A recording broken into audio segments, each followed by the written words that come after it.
આપણા શરીરમાં એક એવી ચરબી છે જે દેખાતી નથી પણ સૌથી ખતરનાક છે. એનું નામ છે વિસરલ ફેટ. પણ ગભરાવાની જરૂર નથી, કારણ કે એને ઘટાડવાનો ઉપાય કદાચ આપણે જે વિચારીએ છીએ એના કરતાં ઘણો સરળ અને સૌમ્ય છે. જાપાની સંસ્કૃતિમાં પેઢીઓથી ચાલી આવતી કેટલીક નાની નાની આદતો આનો ઉકેલ આપી શકે છે. ચાલો આ સ્ત્રોત સામગ્રીના આધારે એ રહસ્યોને સમજીએ. તો સવાલ એ છે કે સૌથી જોખમી ચરબી કઈ છે? વિચારો તો જરા, જવાબ કદાચ તમને પણ ચોંકાવી દેશે. અને જવાબ છે એ ચરબી જેને આપણે જોઈ જ નથી શકતા, એટલે કે વિસરલ ફેટ. આ એ ચરબી છે જે આપણા અંદરના અંગો જેમ કે લીવર, હૃદય એની આસપાસ જમા થાય છે અને ચોપચાપ આપણા સ્વાસ્થ્યને નુકસાન પહોંચાડે છે. આ વાતનું ભાન મને ત્યારે થયું જ્યારે હું કામ માટે નાગોયા ગયો. નવી નોકરી હતી એટલે કલાકો સુધી ડેસ્ક પર બેસવાનું, અને રાત્રે ભૂખ લાગે તો સીધા કન્વીનિયન્સ સ્ટોરમાંથી રેડી ટુ ઈટ ખાવાનું. બસ આખી લાઇફસ્ટાઇલ જ બગડી ગઈ હતી. અને પછી એક દિવસ મારા ડૉક્ટરે ચેકઅપ પછી મોનિટર તરફ આંગળી ચીંધીને કહ્યું, તમારા અંગોની આસપાસ જે આ ચરબી છે ને એની કાળજી લેવી પડશે. બસ એ મારા માટે એક વેકઅપ કોલ હતો. પણ સારી વાત એ હતી કે ડૉક્ટરની સલાહનો મતલબ એ નહોતો કે હવે કલાકો જિમમાં પરસેવો પાડવાનો કે ભૂખ્યા રહેવાનું છે. ના, એનો ઉકેલ તો જાપાની સંસ્કૃતિમાં જ છુપાયેલો હતો, પેઢીઓથી ચાલતી આવતી એકદમ સરળ અને સૌમ્ય આદતોમાં.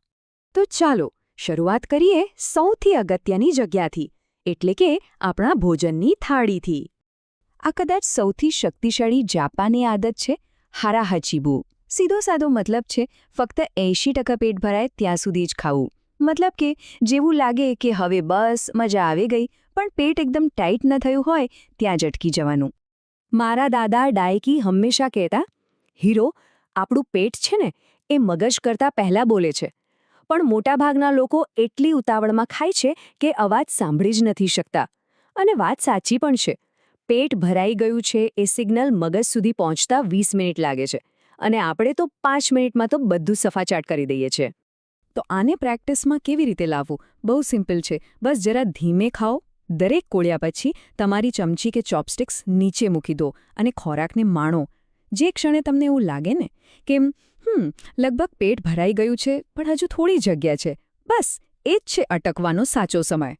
બીજી આદત છે વોશોકો. આ જાપાનની પરંપરાગત ભોજનશૈલી છે.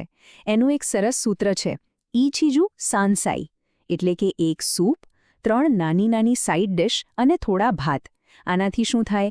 એક તો પોર્શન કંટ્રોલ આપોઆપ થઈ જાય અને ભોજનમાં જાત જાતના શાકભાજી, માછલી જેવી વસ્તુઓ આવી જાય. આ સ્લાઇડ પર જે છે ને એ મારા જીવનનો જ તફાવત છે. બાળપણમાં ઘરે કેવું સરસ તાજું અને સાદું ભોજન બનતું, અને નાગોયામાં લંચમાં ઓનીગીરી, ડિનરમાં પેકેટવાળી કરી અને મોડી રાત્રે તો કપ નૂડલ્સ. પણ જે દિવસથી મેં ફરી ઘરે સાદું ભોજન બનાવવાનું શરૂ કર્યું, જે હળવાશ અને એનર્જી ફીલ થઈ ને એ કમાલની હતી. સારું, તો ભોજનની વાત તો થઈ.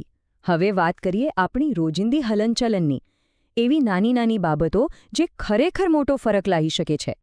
જાપાનમાં છે ને, ચાલવું એ કોઈ કસરત નથી, એ તો જીવનનો એક ભાગ છે. લોકો સ્ટેશન સુધી ચાલે, દુકાન સુધી ચાલે, જમ્યા પછી પણ એમ જ આંટો મારવા નીકળી પડે. અને હવે તો સાયન્સ પણ એ જ કહે છે. રિસર્ચ પ્રમાણે વિસરલ ફેટ ઘટાડવા માટે કલાકો સુધી ભારે કસરત કરવા કરતાં રોજ થોડું થોડું મધ્યમ ગતિએ ચાલવું વધુ ફાયદાકારક છે. મારા દાદાની આ વાત આજે કેટલી સાચી લાગે છે. આ શરીર બેસવા માટે નથી બન્યું, હિરોટો, એ તો દુનિયામાં ધીમે ધીમે હરવા ફરવા માટે બન્યું છે. આને કોઈ ટાસ્ક તરીકે ના જુઓ, બસ દિવસમાં ચાલવાના નાના નાના બહાના શોધો. જાપાનમાં ગ્રીન ટી તો જાણે પાણીની જેમ જ પીવાય છે. એમાં એક ખાસ તત્વ હોય છે, કેટેચિન, જે આપણા મેટાબોલિઝમને ફાસ્ટ કરે છે અને ફેટ બર્ન કરવામાં મદદ કરે છે. પણ હા, એક વાત યાદ રાખવા જેવી છે, આ કોઈ જાદુ નથી. 1-2 કપ પીવાથી કંઈ નહીં થાય. ફાયદો ત્યારે જ મળશે જ્યારે એને રોજની આદત બનાવવામાં આવે. ઓકે, તો ખાવું પીવું અને ચાલવું, આ તો થયું. પણ સ્વાસ્થ્ય માટે એટલો જ જરૂરી છે આરામ અને તણાવને કાબૂમાં રાખો. ચાલો હવે પુનઃસ્થાપનાની આ કળાને સમજીએ. આ આદત કદાચ થોડી અલગ લાગી શકે, પણ એ બહુ જ પાવરફુલ છે. જાપાનમાં રાત્રે સૂતા પહેલાં ગરમ પાણીમાં નહાવાની એક પરંપરા છે.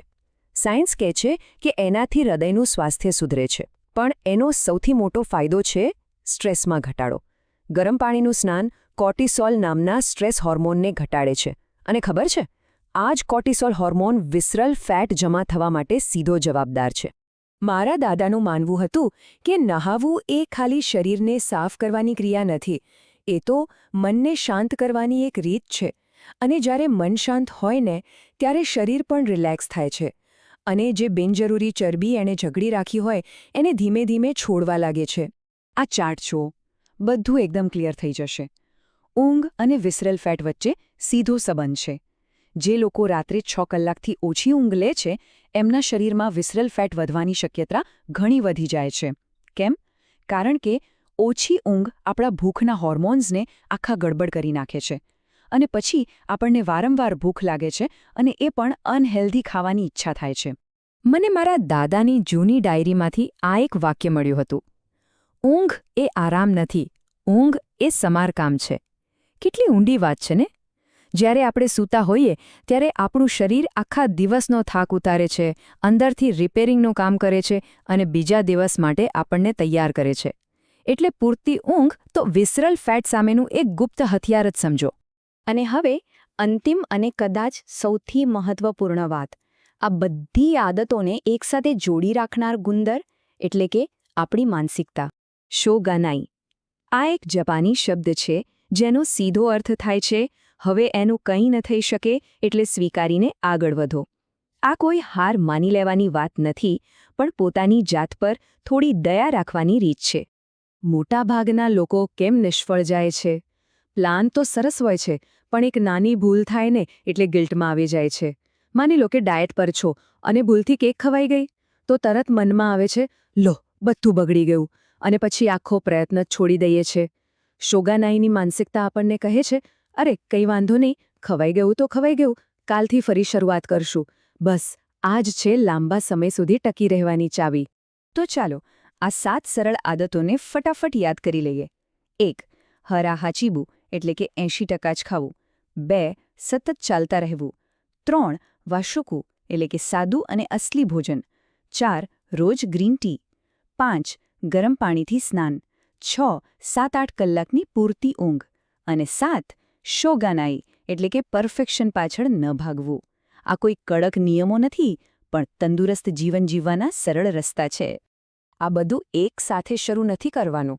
ખાલી એક સવાલ પૂછો, આમાંથી એવી કઈ એક નાની અને સાવ સહેલી આદત છે જે આજથી અત્યારથી જ શરૂ કરી શકાય?